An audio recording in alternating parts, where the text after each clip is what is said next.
Rob Lantz was born in Charlottetown, attended local public schools before graduating from the University of Prince Edward Island and Holland College. Following graduation from UPEI, Rob tried his hand at entrepreneurship, helping start a tree planting business that operated for several years doing reforestation projects in Kings and Queens counties. That business employed up to 25 islanders and planted over 2 million trees.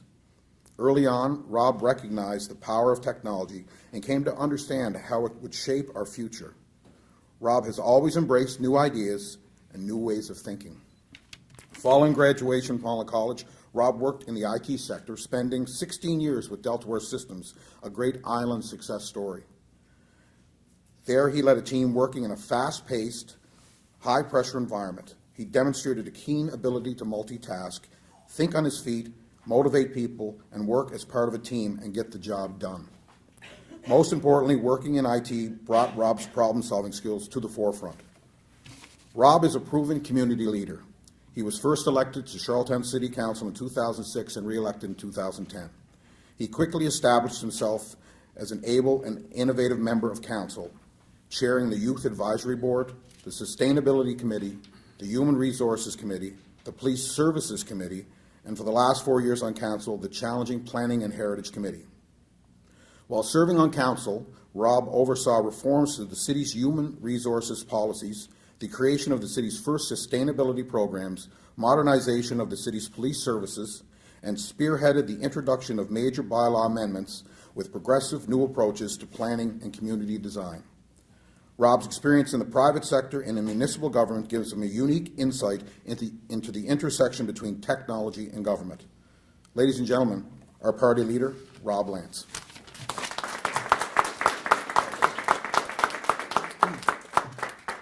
Morning, everyone. Thanks for coming. Thank you for coming out to this first of our campaign announcements. And it's great to be here at Holland College, which has trained thousands of Islanders for the workforce in a broad range of sectors and specialized trades. And that includes me. I'm one of those people, having graduated from Holland College's Business Information Systems Development Program in 1999. And I just want to recognize the candidates that are here with us today. We have Sydney McEwen, District 7, Jamie Fox, District 19, Diane Young, District 14, James Aylward, my fellow leadership contender in District 6. Thank you for coming, James.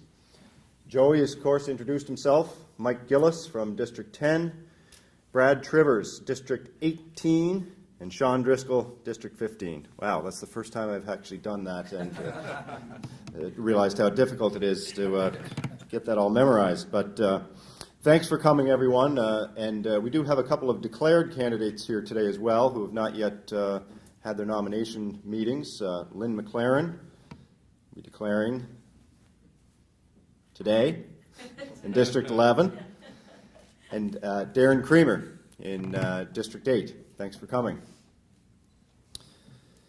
I'm really pleased to have these candidates with us here today, here at Holland College's Center for Applied Science and Technology. Several of our candidates work in IT and technology. For example, Joey is a learning manager here at Holland College and teaches in one of the IT programs. Mike Gillis is a program director with ITAP, the Islands Information Technology Association. Brad Trivers is an IT consultant and developer. And Sydney McEwen, who is on the technical side of things as well, as an engineer, industrial engineer, I believe is correct. Sydney, is that right? Yes. We also have candidates here today who've worked extremely hard to make public information more available to the public as legislators. And I would point to James specifically for the hard work that he's done over the last term of government to shed light and transparency on the inner workings of government, and also Diane Young for her work as a community advocate. I come from the world of technology, the tech world, and having spent most of my life working in the IT sector. IT people are problem solvers by nature. We use the best available data to develop innovative solutions to problems. Part of my job in the past was to use business intelligence tools to help my clients make sense of data so they can make better, more informed decisions and improve productivity. It's those types of skills and approaches that are needed as we tackle a major problem facing government today. We have a government that's cloaked in secrecy and mired in scandal. A government struggling to adapt to the technological changes transforming society. A government unable to cope with an increasingly complex and fast-paced world. We have a government that releases public information to the public as a last resort, not as a first instinct. This approach doesn't lead to good governance. It's a recipe for a disengaged and distrustful public. It's a recipe for cynicism in our public service. It's a recipe for more debt, more deficits, and more wasted tax dollars. This approach is making problems worse, not better. We need a new direction. A new direction that recognizes the value of public information. A new direction that engages citizens in the public conversation. A new direction that uses the power of technology to solve problems. Something I've been doing for many years. That's why I'm pleased today to announce a series of steps designed to engage citizens. A series of steps to rebalance the relationship between the public and public institutions. A series of steps that will inspire innovation and unleash entrepreneurship. Steps to make Prince Edward Island a more open island. Our open island reforms are a new direction for governing. Our open island reforms are based on transparency, engagement, and collaboration between citizens and government. Using technology, an open island will bring greater government transparency and accountability. Our open island reforms will enrich citizen engagement, inspire innovation, drive economic growth. We'll do this by adopting and promoting open government, open information, and open data principles. Our vision for an open island is built on two core beliefs. One, that an engaged and informed public is better able to hold government accountable and contribute to the public conversation. And two, that an open government is more efficient and more effective. At its root, our open island reforms are about changing how we think about government and how government thinks about the public. The digital world has changed. It's changed how we interact and how government must keep pace with change happening all around us. We need to create a culture where the public comes to expect openness, accessibility, and engagement from government. We also need to create a culture where openness becomes the default approach to governing in the 21st century. Our open island reforms are the first steps towards how we can better use technology to build that culture. Our open government marks a new approach to citizen engagement, providing better access to services, information, and the decision-making process. We will adopt open government principles in several areas. Our new government will join other Canadian governments by publicly adopting an open government declaration.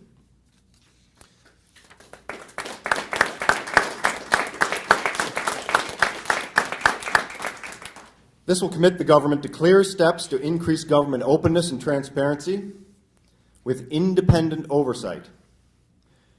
We will strike a Premier's Open Government Roundtable, chaired by myself as Premier.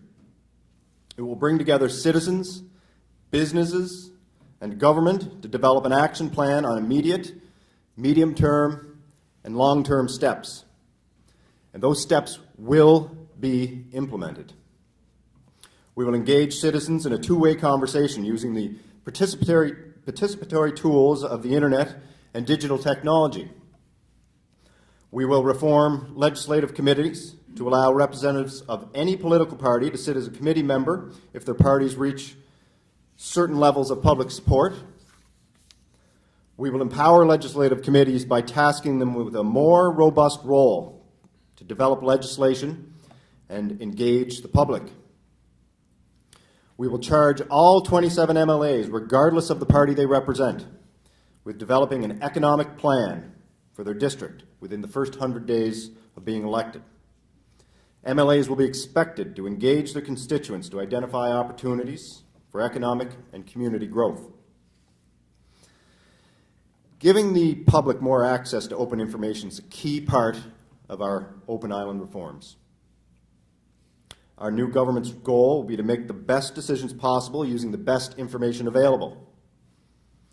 The more people involved in the decision-making process, the greater opportunity to make the best possible decisions.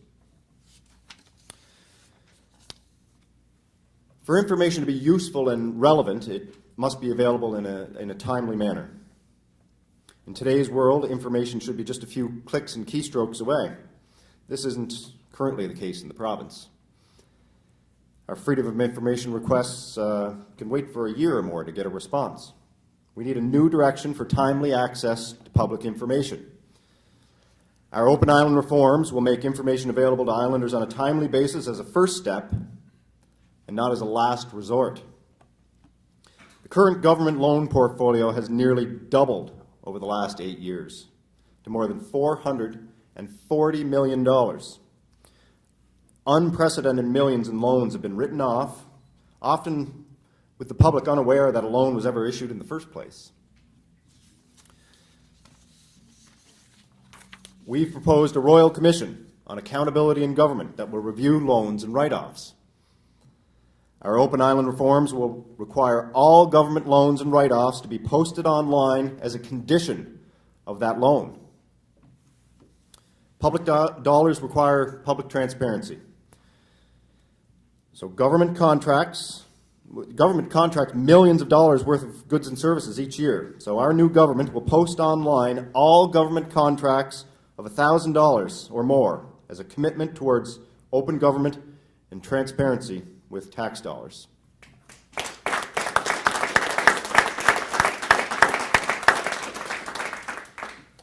Under our open government reforms, we'll make 3 changes around freedom of information. The first is a change of attitude, reducing future backlogs by making public information more publicly available. The second change is increased resources to clear the current backlog of pending requests. The third is expanding the law to include municipalities and post-secondary institutions. Finally, the current practice of political interference in FOIP requests by the Premier's office will be ended. Prince Edward Island is Canada's smallest province, but it takes twice as long to publish the province's public accounts as it does in other provinces. Audited financial statements for the 2014 fiscal year were published on January 31st, 2015, a full 10 months after the end of the fiscal year. The national average is 5. We need a new direction for fiscal transparency. Under our Open Island reforms, we'll make sure that the province's audited financial statements are published in a time frame consistent with national standards. Governments are vast reserves of data, collected and stored, but not always fully leveraged. This includes environmental data, economic data, demographic data, statistics, geographical, energy, and resource data, just to name a few.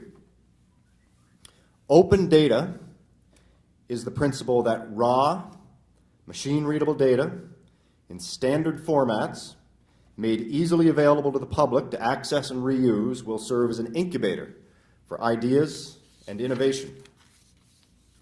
In research and development, the rate of discovery and innovation is accelerated by better access to data.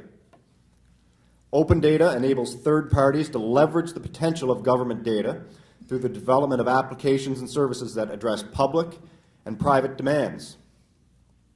Open data allows developers, students, and enthusiasts to transform public data sets into useful, consumer-friendly applications. Open data helps create new apps that could lead to new business startups and new opportunities for established businesses. A good example of open data at work locally are applications that measure electricity consumption and wind energy generation on the island in real time. Those exist now. It was difficult to get them up and running, and I have to credit my friend Peter Rukavina for persevering in his efforts to make that possible. These applications were built by interested private citizens using public data. And in fact, I worked with Mr. Rukavina while I was on City Council to try to make some of our own data public. And I saw on Twitter this morning the result of some of that work that I did with Peter. He received a microgrant through our Sustainability Microgrant Program, and he has what he calls his social consumption project, pilot project, up and running, whereby friends and neighbors can compare their water and electricity usage with each other. Sort of a competition of sorts for energy conservation and resource conservation made possible through open data. Open data allows the public to use public data for the public good. This approach can be applied in many areas, just a couple that I've mentioned, but also potentially health wait times, transportation and safety, energy conservation, wellness, primary sectors, environmental protection. These are just a few possibilities. Under our Open Island reforms, we will make more open data our default setting. We will make public data sets openly available and searchable online for citizens to access and reuse. Our Open Island reforms will encourage private sector innovation that can create jobs and growth in the technology sector. Our Open Island reforms will engage the public to design more customer-focused pathways for government services, saving tax dollars. Our Open Island reforms will increase the services and transactions available to the public online.